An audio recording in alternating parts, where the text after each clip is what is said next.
ഇനി നമ്മൾ ഏഴാമത്തെ ചോദ്യത്തിലേക്കാണ് പോകുന്നത്. ഏഴാമത്തെ ചോദ്യം എന്ന് പറയുന്നത് നമ്മുടെ ഫണ്ടമെന്റൽസ് കോൺസെപ്റ്റിൽ നിന്നുള്ള ഒരു ചോദ്യമാണ് വന്നിരിക്കുന്നത്. ലോഗരിതമിക് പ്രോപ്പർട്ടി അല്ലെങ്കിൽ ലോഗ് ഫംഗ്ഷന്റെ ഒരു പ്രോപ്പർട്ടി ഉപയോഗിച്ച് നമുക്ക് ചെയ്യാൻ പറ്റുന്ന ചോദ്യമാണ്. ക്ലിയർ അല്ലേ? അപ്പോൾ ഇവിടെ നമുക്ക് തന്നിരിക്കുന്ന ചോദ്യത്തിനകത്ത് ഒന്ന് ശ്രദ്ധിച്ച് നോക്കിയാൽ നമുക്ക് മനസ്സിലാവും. ആദ്യം ഈ 6x² 28x 30 അല്ലെ, ഇതിനെ നമുക്കൊന്ന് ഫാക്ടറൈസ് ചെയ്ത് സിംപ്ലിഫൈ ചെയ്യാം. അപ്പം log to the base x plus 3 ഇതിനെ ഒന്ന് ഫാക്ടറൈസ് ചെയ്ത് 6x² + 28x + 30 എന്ന് വരുമ്പോൾ നമുക്കത് x പ്ലസ് 3 ഇൻറ്റു അടുത്തത് 6x + 10 എന്ന് നമുക്ക് എഴുതാം. റെഡി?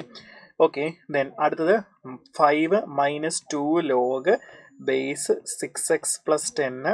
ഇത് ശരിക്കും പറഞ്ഞാൽ x² + 6x x² + 6x + 9 നമുക്ക് എന്ത് ചെയ്യാം, x + 3 ഹോൾ സ്ക്വയർ നമുക്ക് എഴുതാം. റെഡി?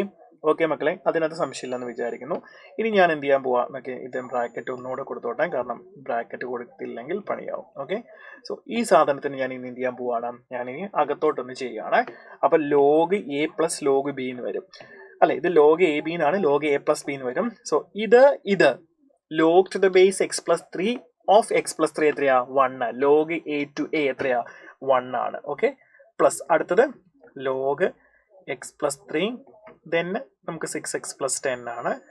ദെൻ ഇവിടെ നമുക്ക് 5 മൈനസ് ലോഗ് x⁻m എന്ന് പറഞ്ഞാൽ m log x. So 2 × 2 4 log 6x + 10. Then ഇവിടെ നമുക്ക് x + 3 എന്ന് കിട്ടും.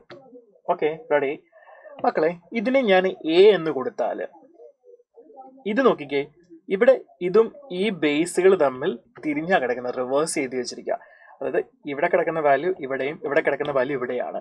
അങ്ങനെയാണെങ്കിൽ ഇത് 1 + a എന്ന് ഞാൻ എഴുതിയാൽ ഇത് 5 - 4/a എന്ന് എനിക്ക് എഴുതാം അല്ലേ?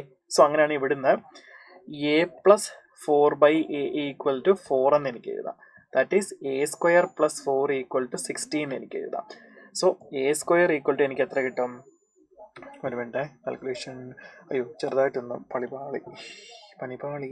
ഓക്കെ, ഒന്ന് ജസ്റ്റ് നോക്കിക്കാൻ മക്കളെ, കാൽക്കുലേഷൻ ഞാൻ ചെയ്ത ചെറിയൊരു മിസ്റ്റേക്ക് വന്നു. ഇത് a അല്ലേ കേട്ടോ, ഇത് a², aയും 4ഉം എല്ലാം കൂടെ കാണുമ്പോൾ മിസ്റ്റേക്ക് വരരുത് കേട്ടോ. a4 ഇത് 4a ആയില്ലേ, അപ്പോൾ ഇത് ക്വാഡ്രാറ്റിക് ഇക്വേഷൻ പോലെ വരും അല്ലേ. a² - 4a + 4a = 0. Quadratic equation, പെട്ടെന്ന് എയും 4ഉം എല്ലാം ഒന്നിച്ചിരുന്നു.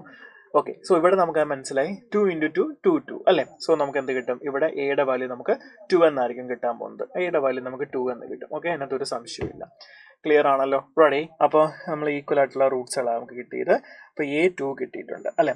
സോ നമുക്ക് എന്ത് ചെയ്യാം, അപ്പോൾ ഇതിൻ്റെ വാല്യൂ നമുക്ക് ലോഗ് x + 3 ദെൻ 6x + 10 = 2 എന്നാണ് നമുക്ക് ഇപ്പോൾ എഴുതാം. അതിനല്ലേ നമ്മൾ a എന്ന് കൊടുത്തത്.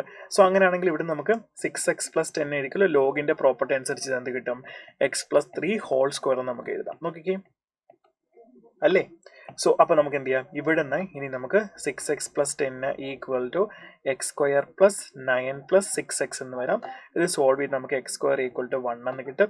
സോ എക്സിൻ്റെ വാല്യൂ നമുക്ക് +or -1 കിട്ടും. Sum of roots of this ആണ് നമുക്ക് കണ്ടുപിടിക്കേണ്ടത്.